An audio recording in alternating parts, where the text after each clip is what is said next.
Harka fuudhee daawwattootaa fi dhaggeeffattoota keenyaa nagaan keenya kabajaa fi jaalala bakka jirtan marattis nagaa qabu jechaa oduuwwan wayitaawoo yeroo kanaaf qopheeffanneen asitti dursa oduu ijoo. Lixa Oromiyaa godinaalee akka Horroo Wallaggaa fi Wallagga Bahaa keessatti faannoo Wallaggaa fi shaniin qindoominaan uummata haleelaa jiraachuu ABO'n ibsa baaseen ifoomse. Jaarmichi ibsa baaseen gareen kun lamaanuu Abiyyi Ahmadiin akka ijaaramanii fi deeggaraman saaxileera. Ibsicha irratti gabaasa bal'aa qopheeffanneerra ni balballoomsina. Qondaalonni siivilii fi waraanaa Bilxiginnaa holola hasabii inni qabannaa fi ni dhuunfanna jedhu walharkaa fuudhanii hafarsuu itti fufaniiru. Akka kanaan qondaalli waraanaa Jeneraal Tashoomee Gammachuu jedhamu abbaan saba Itoophiyaadha. Tolaanis haa ta'u lolaan deebi'uu qaba yoo jedhan dhagahamaniiru. Qondaalli waraanaa kan biraan ammoo dargaggoonni ofaa qopheessan jechuun waamicha taasisan. Bal'ina isaa ammoo isinis ni dhageessu. Magaalaa Finfinnee keessatti hoteelonni bakka adda addaatti argaman saffisa olaanaan gara hospitaalaatti jijjiiramaa jiraachuun ifoome. Jijjiiramni hoteelonni gara hospitaalaatti taasisaa jiran kun siree irraa gara sireetti kan jedhame yommuu ta'u, kunis kisaaraa guddaa gama industirii turizimiitiin impaayiritti mudataa jiru irraa akka madde miidiyaan addunyaa tokko saaxileera. Gabaasa bal'aa dhimma kanatti qopheeffanneerra ni balballoomsina. Naannoo kibba Itoophiyaa godina Gaamootti rooba cimaa roobeen sigalafaa mudatee fi balaa uumeen lubbuun namoota 30 olii darbeera. Balaan kun halkan naannoo Kaambaa zoonii aanaalee Gaachoo Baabaa fi Boonkee keessatti mudatee jedhame. Bulchiinsi godinichaa ammoo jiraattota naannoo cirrachaa fi qaxxaamuraa jiraatan irraa akka of eeggatan waamicha taasiseera. Kanas qindeeffanneerra isin biraan geenya. Baha giddu galeessaatti waraanni hamaan geggeeffamaa jiru Finfinnee guyyoota 12 itti fufeera. Akka kanaan Iraaq keessatti bakka dippiloomaatonni Ameerikaa jiraatan dirooniidhaan haleelame. Gama biraan Iraan baankiiwwan Ameerikaa fi Israa'elitti qiyyaafachuun haleellaa geggeessuuf akka jirtu akeekkachiiste. Madaa'uu Moottabaa Alkaamini dabalatee muddaa baha giddu galeessaa kanatti gabaasa bal'aa qabna isin biraan geenya. Odeeffannoo wayitaawaa impaayiritti fi Oromiyaa keessa argachuuf tura YouTube chaanalii kana sabiskiraayib, laayik, sheer taasisaa jechaan gara oduu bal'inaan qopheeffanneetti isin dabarsa. Lixa Oromiyaa godinaalee akka Horroo Wallaggaa fi Wallagga Bahaa keessatti faannoo Wallaggaa fi shaniin qindoominaan uummata haleeluu ABO'n ibsa baaseen ifoomseera. Jaarmichi ibsa baaseen gareen kun lamaanuu Abiyyi Ahmadiin akka ijaaramanii fi deeggaraman saaxile. Impaayiritti wiirtuu waraanaa taasisuun dhumaatii guddaa keessa galchee kan jiru sirni Bilxiginnaa ammas umurii aangoo isaa dheereffachuuf jecha walitti bu'iinsa sabaa amantaa fi kanneen kana fakkaatan uumuu itti fufeera jedhame. Dhiyeenya kana godina Arsii Bahaa aanaa Shirkaa keessatti hordoftoota amantaa Ortodoksii jumlaan ajjeesuun Musliimotaa fi Kiristaanota gidduutti walitti bu'iinsa uumuuf yaalee kan ture sirnichi ammoo saboota Oromoo fi Amaaraa walitti buusuuf lixa Oromiyaatti leellaa guddaa geggeessaa jiraachuun ifoome. ABO'n ibsa dhimma kana ilaalchisee baaseen daangaalee Oromiyaa kallattii hundaan addatti ammoo Horroo Wallaggaa fi Wallagga Bahaa keessatti dhiiga uummata Oromoo qulqulluu dhangalaasuun godaannisa bara Abiyyi Ahmad Oromoo mudate keessaa isa ijoo akka ta'e himuun hammeenya gochichaa ibseera. Taatee mudate kana yoo ibsus dhiyeenya kana gaafa bitootessa 4 bara 2026 humni yartuun dhiiga Oromoo dhangalaasuu amala godhatte faannoo Wallaggaa ofiin jentu kan Abiyyi Ahmadii fi Shimallis Abdiisaa hidhachiisan gandoota aanaa Abee Dongoroo 4 seenuun mana abbootii Oromoo 180 gubdee daa'ima 6 dabalatee nama 3 ajjeeftee loon 100 lakkaaman ammoo ooffattee deemteetti jedhe. Guyyaa lama booda ammoo humni raayyaa ittisaa impaayiritti achi jiru gantuu shanii Moosisaa jedhamu tokko waliin haaloo baana jedhanii ganda Arusee seenuun qote bulaa Amaaraa namoota 200 ol mana jalaa gubuu saaxile. Abiyyi fi Shimallis naannoo Amaaraa keessaa waraanaa fi dirooniin faannoo lolaa jiran humna badii faannoo Wallaggaa jedhamtu kan ammoo kaampii itti of leenjistu kennanii fi jiraachisaa jiru jedhee ABO'n. Garee kana jalqaba kan uume ammas kan jiraachisoo jiru Abiyyi fi Shimallis jedhee dahannoo kennaa jiraachuufis saaxile. Qumaarri Abiyyi fi Shimallis faadha karaa tokkoon humna badii kana dhaqii mana Oromoo gubu jedhanii bobbaasu. Bulanii immoo Oromoon dhume koottaa haaloo baana jedhanii gantoota 5 walitti sassaabanii mana qotee bulaa Amaaraa gubsiisu. Faannoo Wallaggaas taate gantuun 5 meeshaa siyaasaa OPDO Abiyyi Ahmad Aliitii jedhe Abaaboo boon ibsa baasee kanaan Oromoo fi Amaara baraan wal nyaachisaa gidduutti aangoo irra bubbuluuf bobbaafatanii inni ergames diina Oromootii jedhe. Furmaanni waaraa Oromoon saboota biyyattii hundumaa waliin wal qabatee Abiyyi Ahmadiin ofirraa geggeessuudhaa kan jiru ABO'n hagatitti humnoonni Amaaraa hunduu garee badii Oromiyaa keessa maqaa Amaaraan socho'u kamirraayyuu akka of fageessan jechuun waamicha dhiyeesseera. Pirezidaantiin naannoo Oromiyaa obbo Shimallis Abdiisaa yaa'ii caffee Oromiyaa dhiyeenya kanatti geggeeffame irratti nuyi ijoollee Abishee Garbaati jechuun erga of dhaadessanii booda garee kana ni balleessina jechuun dhaadatanii turan. Garuu faallaa kanaa isaanumatu ijaaree bobbaase jedhamuun ammoo komatamu. Nuyi garuu ijoollee Abishee Garbaa waan taaneef diina mataa Oromoo muree mataa Oromoo mukarra kaa'ee fuudhee deemu faana addanuun xaragnee balleessina malee kana faana addanuun jecha. Qondaalonni siivilii fi waraana bilxiginnaa hololaa sabiinni qabannaa fi dhuunfanna jedhu wal harkaa fuudhanii hafarsoo itti dhufaniiru. Akka kanaan qondaalli waraanaa Jeneraal Tashoomee Gammachuu jedhaman abbaan asab Itoophiyaadha tolaan isaa hololaan deebi'uu qaba yoo jedhan dhagahamaniiru. Dhimmi hulaa galaanaa dhimma jiraachuu fi jiraachuu dhabuutii kan jedhan qondaalli waraanaa bilxiginnaa kun saba amantaa fi ilaalcha siyaasaa tokko malee tokkummaan deebisuu qabna jechuun waamicha taasisan. Biyyoota inaaftota tokko malee biyyoonni keenya hunduu hulaan galaanaa akka nu barbaachisu hubataniiru jedhan Meejor Jeneraal Tashoomee Gammachuu. Biyyoonni inaaftonni kun garuu eenyu akka ta'an maqaa hin eerre.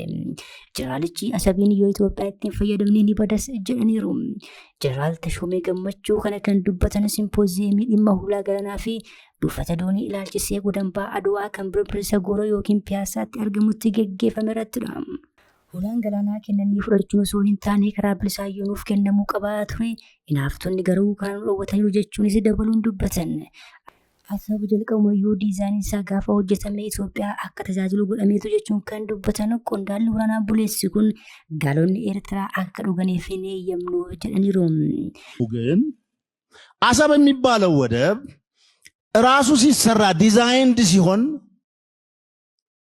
the way it has to only serve Ethiopia ወይም ደግሞ አፋርን ጀምሮ ወደዚህ ያለውን ሀገር ወይም ደግሞ አቅጣጫ ብቻ ሰርቭ እንዲያደርግ ተብሎ ስለተሰራ በዛ በኩል ግመልም አይደርስበትም። አንዳንዶች አሁን የግመል ውሃ መጠጫ ይባላል እንጂ በጀርባው በኩል አሰብ ወደብ በጀርባው በኩል ግመልም አያገኘው። ምንም ሊሆን አይችልም። እንዲሁ መበስበስ ካልሆነ በስተቀር ምንም ሊሆን አይችልም። ይሄንንም ያዙ። ይሄ ራሱ በዓለም አቀፍ አንድ መከራከራችን ነው። ጀርባውን ገልብጦ ነው ያለው። በዛ በኩል ምንም ሊሆን አይችልም። ሲሰራ ራሱ ከአፋር ጀምሮ ወደዚህ ያለው ህዝብ እንዲጠቀም ጀምሮ የተሰራ ነው። አሁን እኛ ባንጠቀም እንዲሁ ይበሰብሳል እንጂ ምቀኛ የምንለውም ለዚህ ነው። እንዲሁ ይበሰብሳል እንጂ ምንም ሊሆን አይችልም። ስለዚህ አንዱ መከራከራችን ይሄ ነው የምለው። የመጀመሪያው መከራከራችን ስፔሻል ኬዝ አለው። Kanaan jiru jiraalli kan biraan ammoo dhaloonni amma jiru hulaa galaanaa deebisuu waan qabuuf bakka jirutti ofaa qopheessu jechuun waamicha taasisuun ifoome. Qondaalli waraanaa buleessi jiraalli Yimar Mokonnin teekinooloojii jabanaa hidhanneerra birmadummaa fi daangaa keenyas ni eegsifna jechuunis dabaluun dhaadataniiru. Impaayiratiidhaaf jecha wareegama kaffalamuu qabu mara kaffaluuf qophiidha kan jedhan namni kun kanaaf dargaggoonni bakka jirtanitti of qopheessaa jedhaniiru. Magaalaa Finfinnee keessatti hoteelonni bakka adda addaatti argaman saffisa olaanaan gara hospitaalaatti jijjiiramaa jiraachuun ifoome. Jijjiiramni hoteelonni gara hospitaalaatti taasisaa jiran kun siree irraa gara sireetti kan jedhame yoo ta'u, kunis kisaaraa guddaa gama industirii turizimiitiin impaayiratiitti bulaa jiru irraa akka madde miidiyaa addunyaa tokko saaxileera. Hoteelonni impaayiratiitti geggeessuuf Finfinnee misoomsine namoonni alaa dhufanii dinqisiifataniiru jechuun xurumbaa sobaa afuufaa jirutti hoteelonni magaalichaa gara hospitaalaatti jijjiiramaa jiraachuutu ifoome.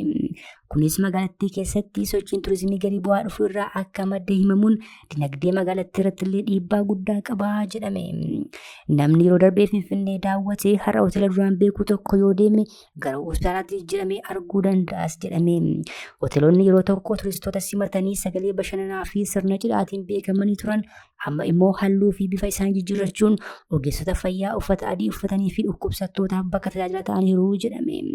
Jijjiiramni kun tasuma kan dhufe miti kan jedhu gabaasni Doochi Velee sababni guddaan rakkoowwan damee turizimiitiin mudatan ta'uu ifoomseera.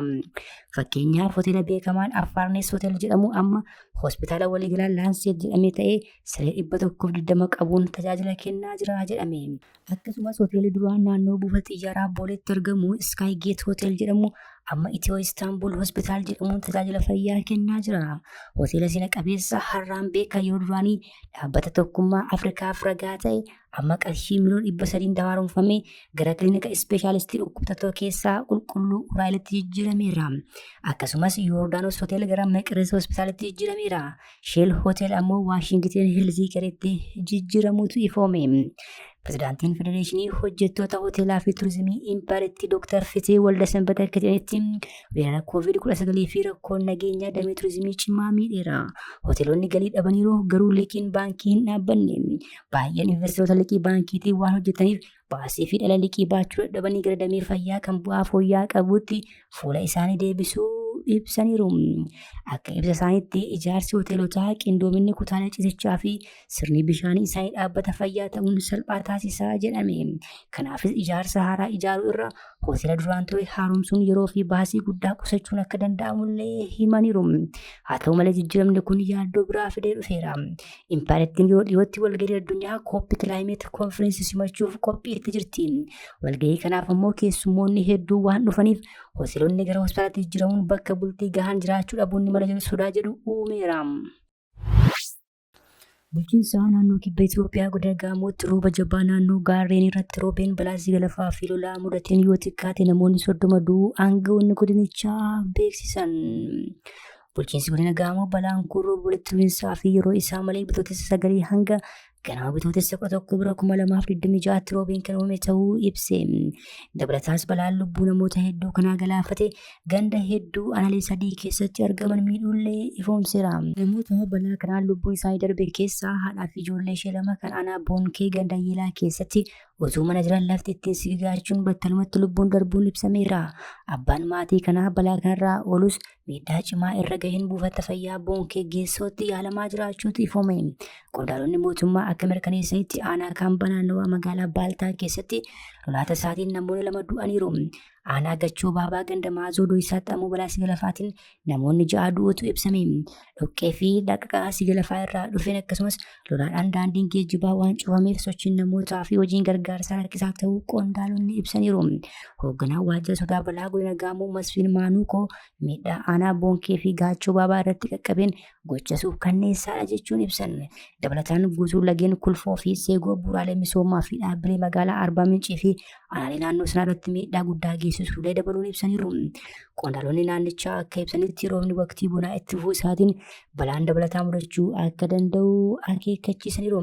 Komishinii sodaa balaa fi wabii nyaata naannoo kibba Itoophiyaa Waganee Buzunee akka jedhanitti roobni amma roobaa jiru godina Gaamoo, Walaayittaa, Oomoo kibbaa, Konsoo, Geedoo fi Goofaa keessatti sigalafaa dabalataa akkasumas kutaalee baddaa keessatti lolaa qaqqabsiisuu danda'a jechuun akeekkachiisaniiru. Baha giddu galeessaatti waraanni hamaan geggeeffamaa jiru guyyoota 12 itti fufee geggeeffamaa jira. Akka kanaan Iraaq keessatti bakki dippiloomaatonni Ameerikaa jiraatan dirooniidhaan haleelame. Gama biraan Iraan baankiiwwan Ameerikaa fi Israa'el naannocha keessa jiran akka haleeltuu akeekkachiiste. Haleellaan doonii magaalaa guddoo Iraaq Baagdaad bakka argama iddoo jireenya dippiloomaatota Ameerikaatii irratti raawwate kun miidhaa qaqqabsiise garuu hin ibsamne. Haleellaa kanaa hidhattoota Iraan deeggartuu kan Iraaq keessa socho'antu raawwate jedhame.